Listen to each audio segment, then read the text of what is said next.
Sa mas pinaigting na kampanya kontra iligal na droga, timbog ang isang 30 anyos na lalaki na mga otoridad matapos mahulihan ng inihinalang shabu sa isinagawang operasyon sa Barangay Rizal, La Paz, Iloilo. Ipinapakita nito ang dedikasyon ng PNP sa pagsugpo sa krimen at sa pagtataguyod ng isang ligtas at drug-free na komunidad.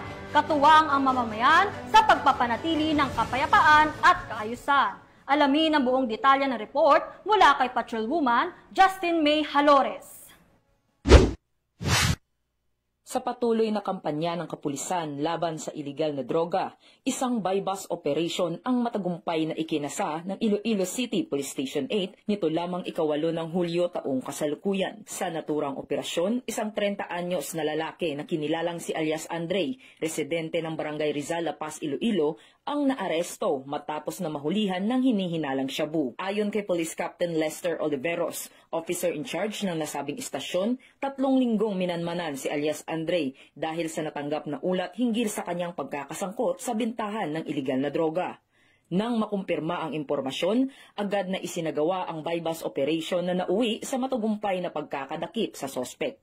Sa investigasyon ng pulisya, lumitaw na may kamag-anak si alias Andre na itinuturong nagsusupply sa kanya ng iligal na droga. Dagdag pa rito, ginamit umano ni alias Andre ang ilang menor de edad upang i-deliver ang mga iligal na droga sa kanyang mga parokyano.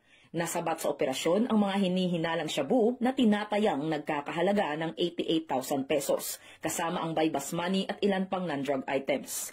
Kasalukuyang nasa kustodiya na ng pulisya ang sospek para sa kaukulang dokumentasyon at pagsampa ng mga kasong kriminal laban sa kanya. Ang matagumpay na operasyon ay patunay ng masigasig na pagsisikap ng Philippine National Police na supilin ang pagkalat ng iligal na droga sa lungsod at panatilihin ang kapayapaan at kaayusan sa komunidad. Mula rito sa Police Regional Office 6, ako ang inyong PNN Correspondent Patrolwoman Justin May Halores.